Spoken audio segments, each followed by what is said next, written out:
Greetings, everyone, and what an appropriate entrance song. And the firing line is back.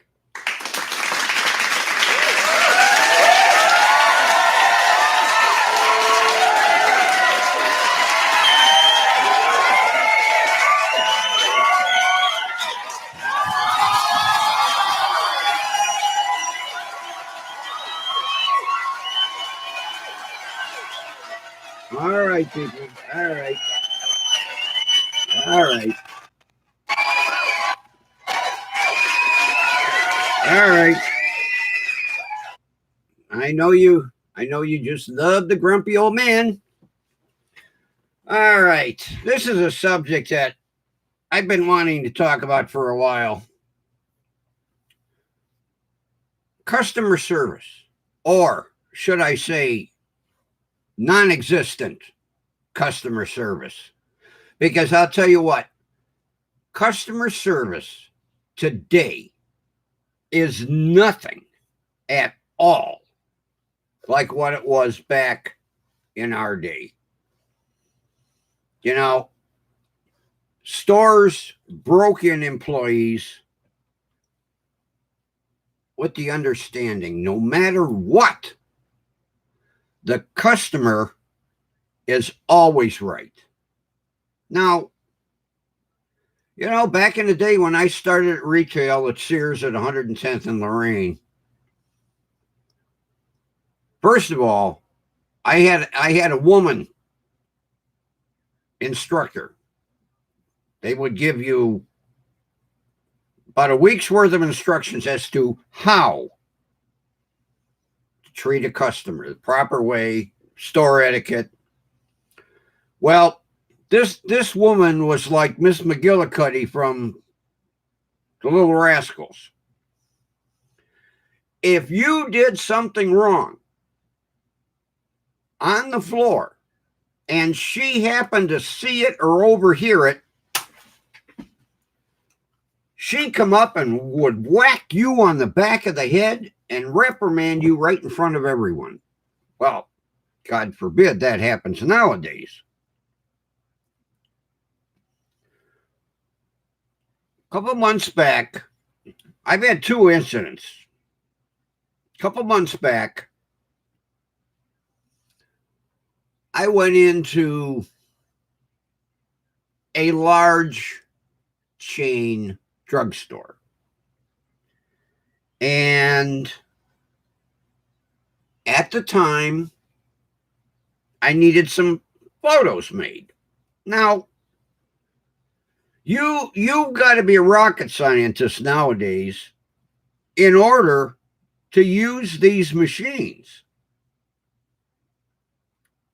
So I'm waiting patiently in line, and there's 5 or 6 other people. And this girl is on her cell phone using cuss words that would make a truck driver blush. And during the conversation, I was able to pick up that she was having a problem with her car payment with her finance company. So I very politely, because I'll tell you what my temper was about to hear, I said, "Miss, I believe that's something you should be discussing later. You have customers." Well,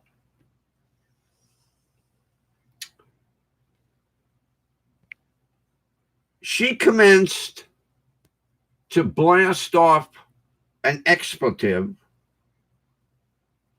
Actually, she said, if you do not effing like it, then go effing shop somewhere else.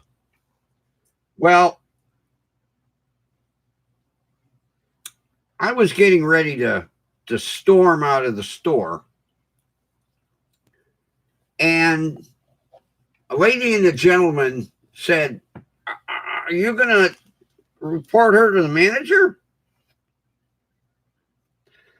I said, well, yes. So they both said, here is our name and phone number for verification. All right.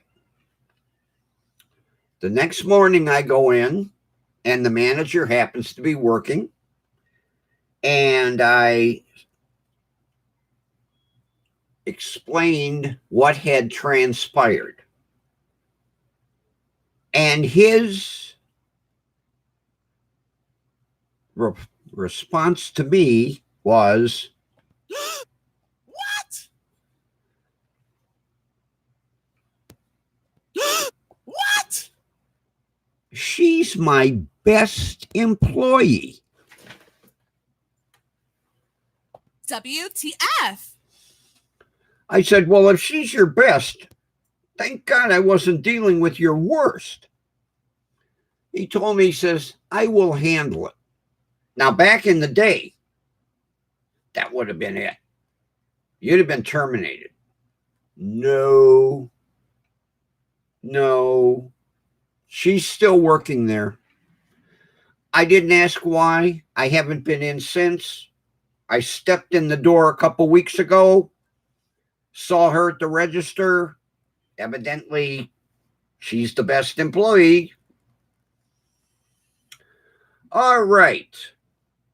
Now, my second experience was with that friendly hardware store. I had gone in, and they carry the Sears line of tools, Craftsman, lifetime guarantee. I needed a socket replaced because I broke one. They went and looked around and went, we don't carry that. I said, can you order it for me? No. Why don't you go to Lowe's? When this hardware store is 5 minutes from my house, why am I going to drive 20 minutes? So I came home, got online with their website, contact us, explained the problem and my displeasure. Now, this was a Sunday, mind you. About an hour later, I get a phone call. Now, it's a number I don't recognize. I don't answer it. Pops up voicemail. It's the district manager. So I call him back. He asked me to explain the situation. He said, I will get your socket. I'll order it tomorrow morning. Should be in Wednesday. That certain person is working Wednesday. She's going to be instructed to give you an apology. Okay. So I go in on Wednesday. Cashier says, can I help you? I said, I'm here for that warranty replacement socket that's behind you on the register. Now, this employee was standing about 6 feet away, stocking items on a rack. We made eye contact. Instead of apologizing to me, she beats feet to the back of the store. Okay. I just so happen to have the district manager's personal cell phone number. I go out in the parking lot and I call him. He's appalled. But he says, and we talked about this once before, Goliath, HR, controls the corporation. She has to be written up 3 times. So he checks, and it's amazing. She has no write-ups.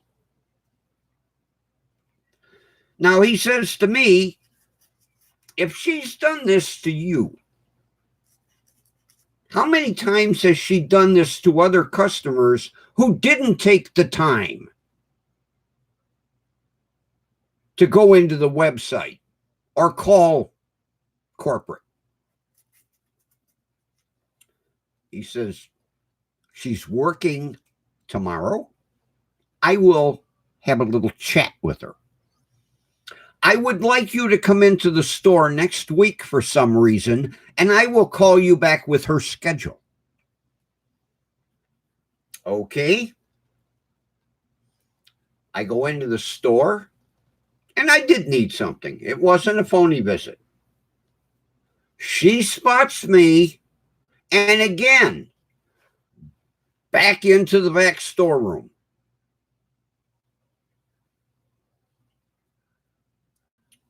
So, as I was instructed,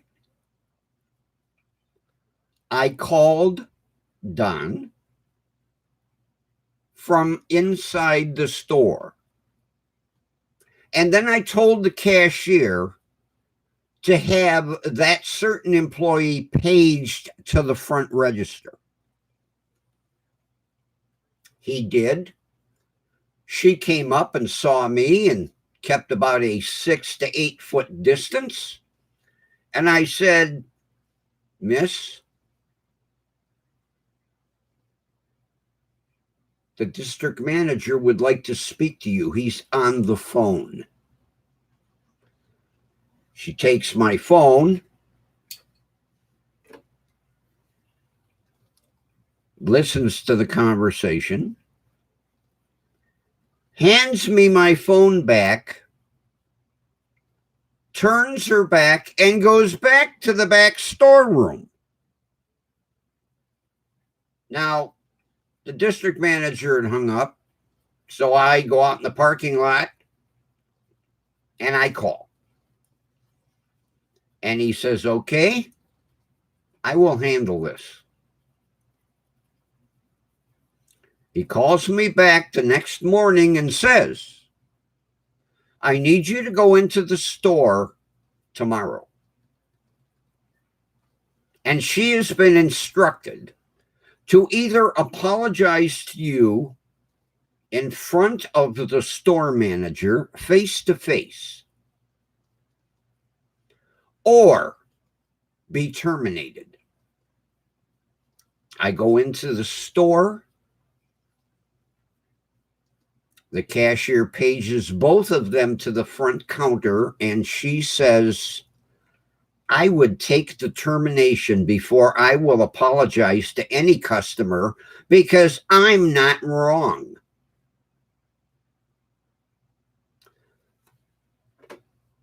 At that point, I had the district manager on the telephone as instructed, but was told not to inform anyone.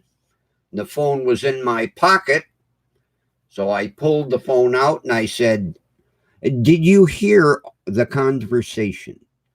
And he said, clearly, give me the manager, please. I handed my phone to the manager. He turned to this employee and said, you got your wish. She says, oh, I don't have to apologize. He said, no, you are terminated. As she started to walk away, I told her, you know, you may be a great stocker and warehouse person. Don't look for another job in retail. It's not your bag. You're not cut out for retail. And you know, people, this is everywhere. I've eliminated one problem, one sassy mouth, arrogant person, but it's everywhere. Same thing with self-checkout registers. I refuse to use them. Because if you take a look and a certain discount grocery chain that they handle everything besides groceries, they have 12 registers. That's a minimum of 24 people that are not working at that store because of 2 shifts. Plus, you have to have weekends. So let's say 26, 28, 30 people are not. That's one store. Take a look at every store that you go into at the self-check registers. Those are people out of work that need jobs. And you know what? We let this happen. But I have noticed very few people use the self-check registers. What a waste. I've gone into a giant chain supermarket on a Sunday that was crowded. 1, 2, maybe 3, 4 people are using this span of 10 self-checkout registers. Nobody wants to use them. They want customer service. But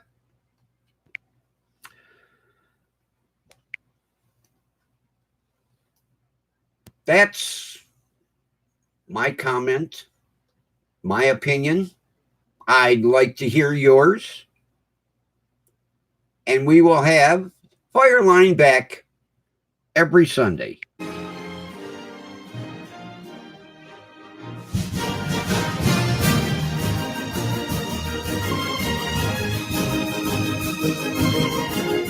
I think with the appropriate music, and we know what cigarette this advertisement was for.